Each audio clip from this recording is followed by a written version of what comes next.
वीर बुद्धू भगत साहब की सरजमीन पर मुझे अल्लाह ने आने का मौका दिया है। और आप जानते हैं कि इस अजीम शख्स ने जमींदार और अंग्रेजों के खिलाफ जिद्दोजहद की, उनको उनका हक दिलाया और उसी लड़ाई में वो शहादत भी पा गए।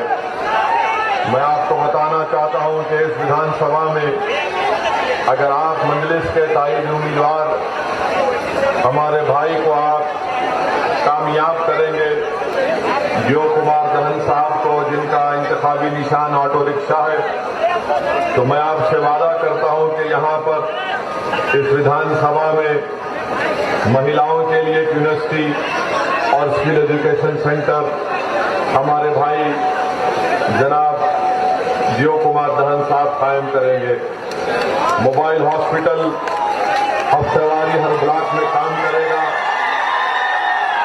और हर परिवार को गवर्नमेंट स्कीम का 100% हिस्सा उसको दिलाया जाएगा। सरकारी की प्रोसेसिंग यूनिट इंशाल्लाह यहां पर लगाई जाएगी।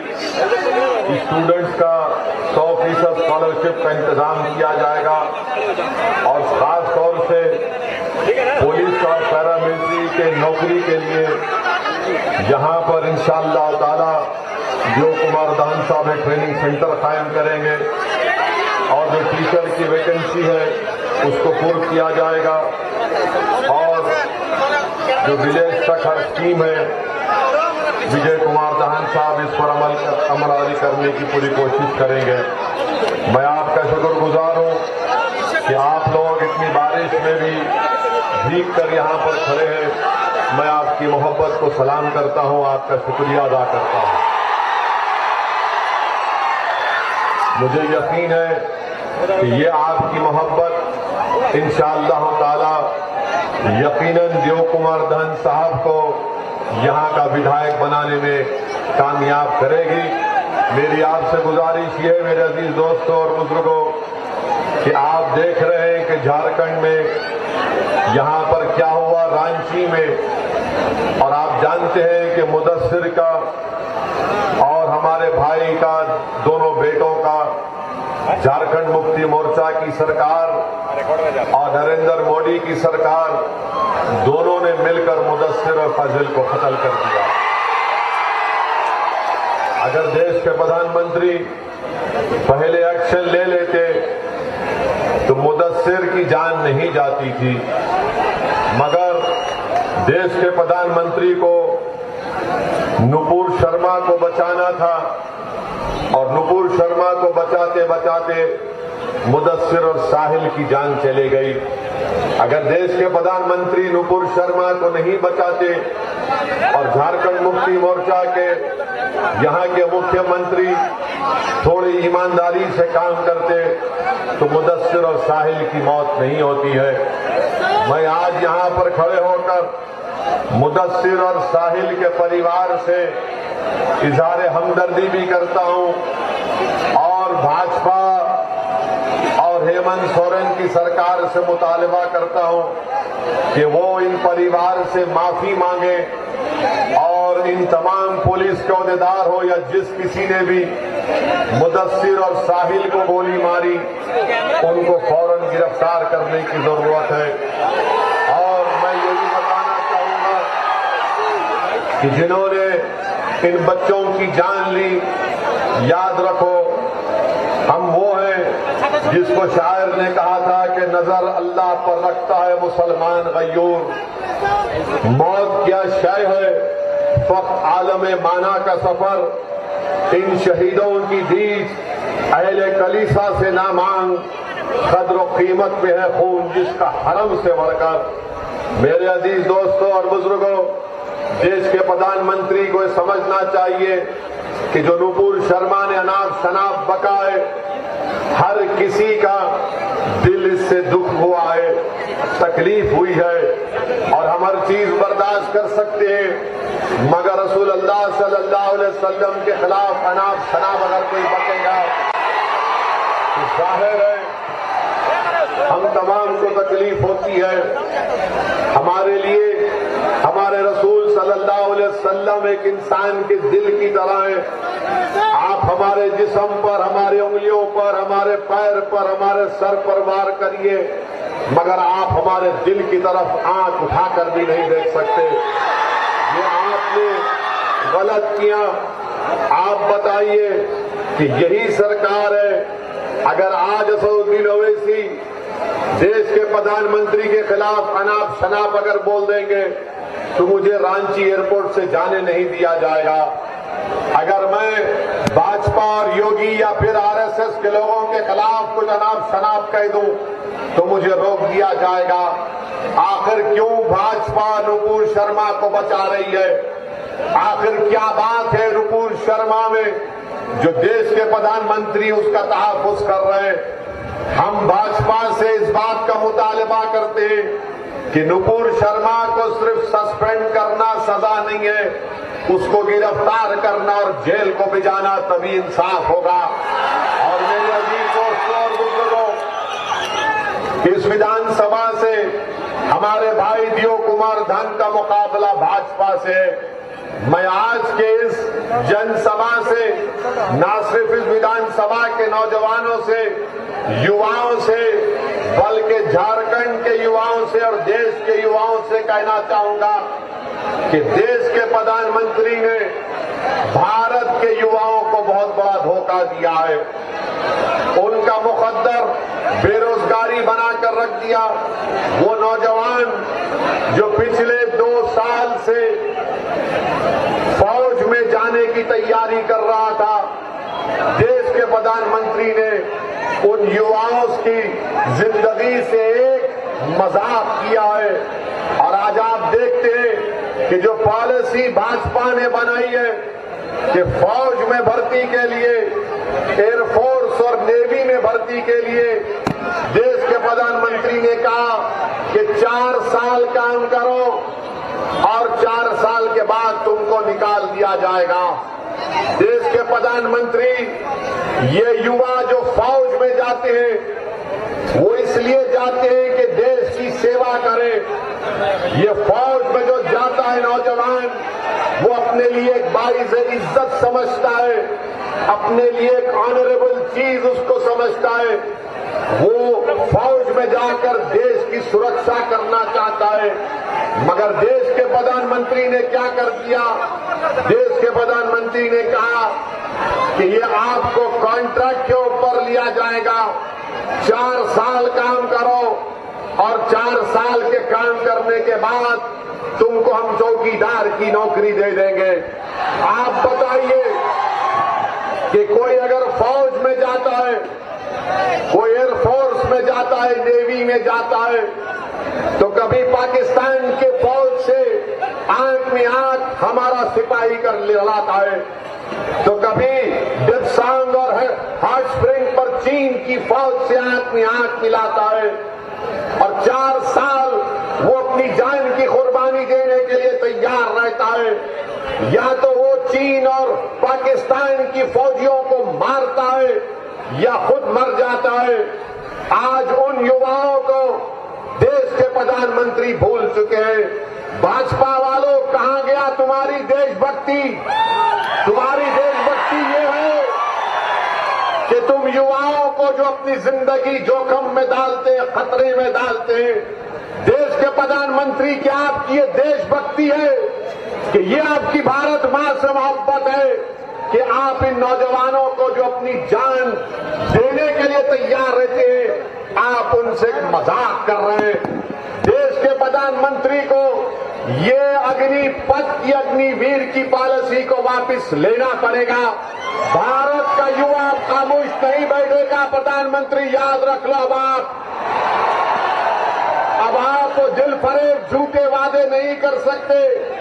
आप बताइए कि एक नौजवान 2 साल से तैयारी कर रहा है और अचानक भाजपा की सरकार कहती है कि सिर्फ 4 साल काम करेंगे, 22,000 तनख्वाह महाना मिलेगी और चौथे साल में 28,000 मिलेगा और जब 4 साल के बाद उसको 11 लाख रुपए दे देंगे। देश के प्रधानमंत्री, आपको किसने अख्तियार दिया? कौन आपने इस तरह का फैसला आपने ले लिया जो देश की सुरक्षा से आप खिलवाड़ कर रहे हैं? देश के प्रधानमंत्री सुनो, चीन की फौज भारत की जमीन पर बैठी हुई है। पाकिस्तान से आतंकवादी आज भी हमारे देश में आते हैं। 1 लाख वैकेंसी है, 1 लाख फौजियों की जरूरत है भारत को, और देश के प्रधानमंत्री कह रहे हैं कि 45,000 को हम नौकरी देंगे, 4 साल के बाद उनको निकाल देंगे, 25% को दोबारा फौज में लिया जाएगा। उस फौजी को न डियरनेस अलाउंस मिलेगा, न ग्रेजुएटी मिलेगा, न मेडिकल इंश्योरेंस मिलेगा। देश के प्रधानमंत्री, आप इन युवाओं को जो चीन और पाकिस्तान की फौज से आंख में आंख मिला रहे, क्या आप इस तरह से इनका बर्ताव करेंगे? क्या इनकी कुर्बानी को आप रायगा जाने देंगे? मैं भारत के युवाओं से अपील कर रहा हूं कि तुमको असदुद्दीन ओवैसी से मोहब्बत नहीं होगी, मगर मुझे देश से मोहब्बत है, मुझे देश की सुरक्षा से मोहब्बत है। मैं नहीं चाहता कि चीन और पाकिस्तान भारत के लिए खतरा है। मैं मानता हूं हमको अपने सिपाहियों को मजबूत करना है, मगर देश के प्रधानमंत्री एक फार्मूला निकाल दिए, 4 साल काम करो और फिर एक गाजर की पुंगी उन नौजवानों को उनके हवाले करके कह रहे हैं देश के प्रधानमंत्री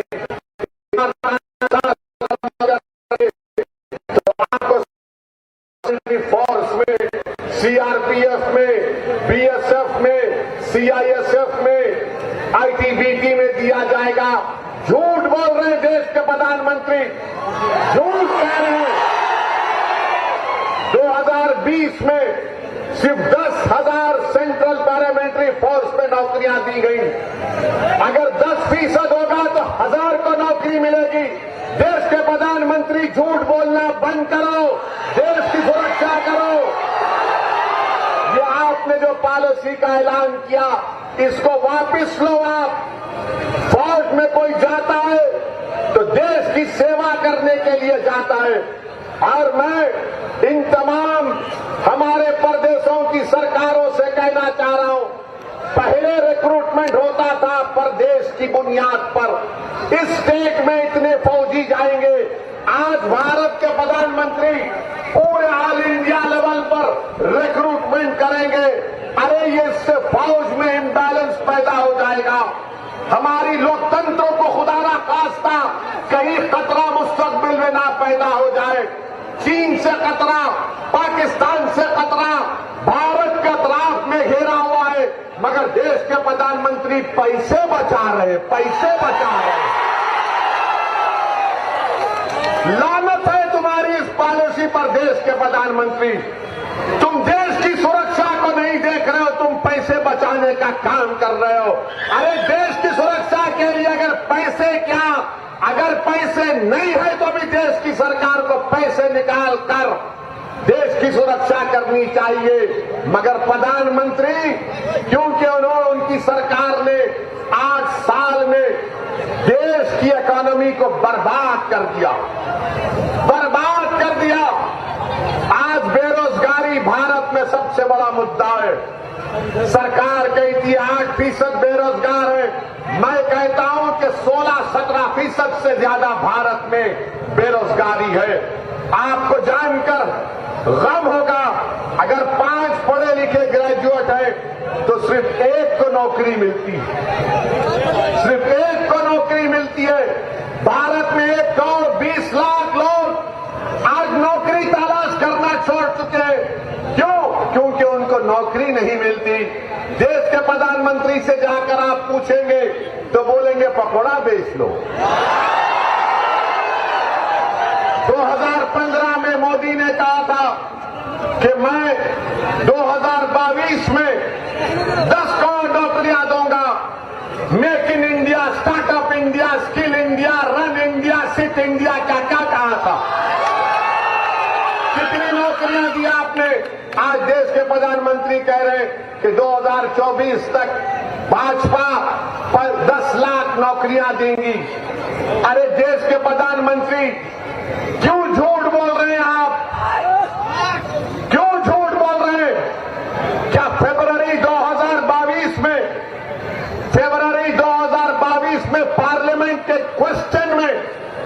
ministry of personal Jitendra Singh ने जवाब दिया था। कितनी नौकरियां आपने दी? आपने जवाब में कहा था 8 लाख वैकेंसी है और आपने 8 साल में सिर्फ 70,000 नौकरियां गवर्नमेंट ऑफ इंडिया ने दी। आप बताइए 2 साल में 10 लाख नौकरियां कहां से देंगे? 10 लाख नौकरियां नहीं है भारत सरकार के पास। भारत सरकार के पास 55 लाख नौकरियां हैं। देश के प्रधानमंत्री पैसा बचाना चाह रहे। अरे युवा बेरोजगार हो गया है, गरीबी उसका मुकद्दर बन चुका है, कीमतें आसमान को छू रही हैं, पेट्रोल डीजल कहां कितना बढ़ता जा रहा है, मगर देश के प्रधानमंत्री को इसकी फिक्र नहीं है। हम आपसे अपील कर रहे हैं, ये विधानसभा के इलेक्शन में अगर आप एक मौसर जवाब देंगे, मुदस्सिर के मौत का जवाब वोट से देना है आपको। देंगे आप देंगे जवाब? क्या मैं जाकर उसकी मां से कह दूं कि आप जवाब देने वाले हैं? क्या आप बेरोजगारी को मुद्दा बनाकर वोट देंगे भाजपा के खिलाफ? क्या आप ये जो फौज की पॉलिसी है जिसमें देश की सुरक्षा को दांव पे लगा दिए भारत के प्रधानमंत्री, क्या आप उसके खिलाफ वोट देंगे? आप याद रखिए, जब आप वोट देंगे, भाजपा को हराएंगे यहां से, तो देश के प्रधानमंत्री को तब मालूम होगा कि अब चाय बेचने की बात अब मैं नहीं कर सकता।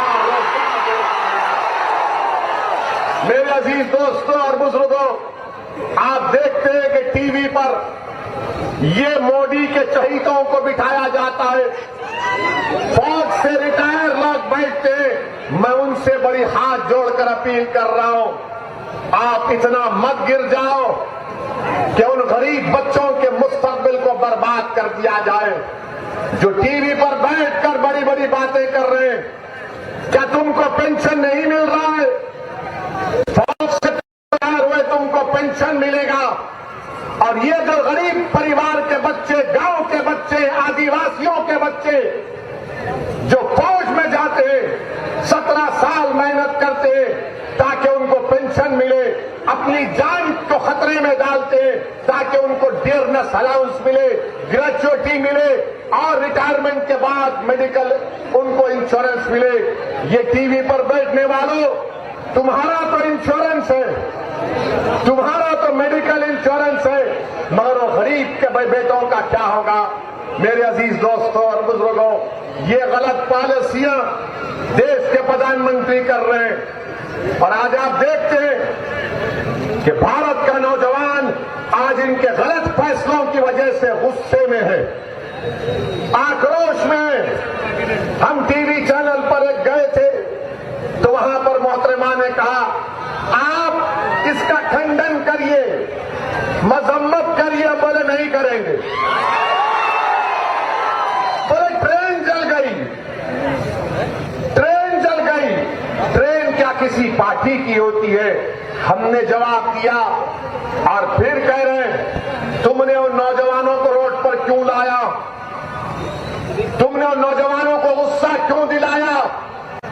वो गरीब परिवार के बच्चे जो कर्जे लेकर कोचिंग हासिल करते हैं, एग्जाम लिखते हैं, 2019 से कोशिश कर रहे हैं, आज अचानक देश के प्रधानमंत्री ने उनके ख्वाबों को चूकनाचूर कर दिया। मैं उन तमाम एहतजाज करने वाले नौजवानों के साथ खड़ा हूं जो मोदी की पॉलिसी के खिलाफ खड़े हो चुके हैं। वो भारत के जिस किसी कोने में भारत की सुरक्षा के लिए लड़ रहे हैं, मैं उनको सलाम करता हूं और उनसे कह रहा हूं कि हम आपके साथ हैं। हम मजबूर करेंगे देश के प्रधानमंत्री को अपनी इस टीओडी की पॉलिसी को वापस लेने के लिए। बल्कि मैं आज इस विधानसभा में झारखंड की गयूर सरजमीन में खड़े होकर देश के प्रधानमंत्री से डिमांड करता हूं कि नरेंद्र मोदी, आप पार्लियामेंट का सेशन बुलाओ, पार्लियामेंट में बैठकर हम कहेंगे, डिस्कस करेंगे, आपको बताएंगे कि आप चंद पैसों को बचाने के लिए देश की सुरक्षा को दौड़ के लगा रहे हैं। बुलाओ पार्लियामेंट का सेशन बुलाया जाए, वो पार्लियामेंट के सेशन में हम बताएंगे। लोकसभा में खड़े होकर चीन से कतरा है, पाकिस्तान से कतरा है, 1 लाख अभिनव वैकेंसी, जिनको अब घर में बैठना चाहिए अल्लाह अल्लाह करते हैं। हमारे जाने के बाद वो बोलेंगे 2-3 जीत गए तो क्या होगा मजलिस के। अरे तुम्हारे पास जितने विधायक बैठे हुए हैं, तुम जीएमएम की तायीद कर रहे हो और दोनों बच्चों को सर पर गोली मारकर उनकी जान ले ली गई। मीडिया ने लिखा कि मुदस्सिर ने इस्लाम जिंदाबाद का नारा लगाया तो गोली मार दिए। क्या कांग्रेस पार्टी में मौजूद जो विधायक हम उनसे पूछना चाह रहे हैं, आपने अब तक उन पुलिस के अहदेदारों को सस्पेंड क्यों नहीं करवाया? आपने अब तक उन पुलिस के अहदेदारों को गिरफ्तार क्यों नहीं करवाया? हम रांची पहुंचे तो इनका एक विधायक बोलता है कि ओवैसी को आने नहीं देंगे। अरे क्या झारखंड तुम्हारे बाप का है? आने नहीं देंगे? आए हिम्मत है तो आओ सामने आके रोक के दिखाओ, देखते हैं। मैं मौत से कभी डरा ना कभी डरूंगा इंशाअल्लाह। खाली बस टीवी कैमरे के सामने आने नहीं देंगे, वो नहीं करने देंगे। याद रखो, हम किसी से डरने वाले नहीं है सिवाय रब्बे करीम के। और कांग्रेसियों, तुम में अगर गीरत बाकी है तो गिरफ्तार करो उन लोगों को जिन्होंने मुदस्सिर की जान ली। अगर इंसानियत जिंदा है तो बताओ तुम इंसाफ के लिए क्या करोगे। मगर आज हम आए हैं तो हमारे जाने के बाद ये शुरू कर देंगे, ओवैसी की बात में नहीं आना। ओवैसी जज्बाती तकरीर करता है। मैं जज्बाती नहीं, सच्चाई को बयान करता हूं और करता रहूंगा इंशाअल्लाह ताला। अब कांग्रेस पार्टी से कुछ होने वाला नहीं है। जिस दिन कांग्रेस पार्टी खत्म होगी भारत में, उस दिन नरेंद्र मोदी इलेक्शन हार जाएंगे। अगर कोई भाजपा को, मोदी को जिता रहा है तो उसका नाम कांग्रेस पार्टी है। ये कमजोर हो चुके हैं, इतने कमजोर हो चुके हैं कि इनके लीडर को दिल्ली में ईडी बुलाती है तो 100 लोग दिल्ली में जमा नहीं कर सकते। ये 100 लोग को जमा नहीं कर सकते।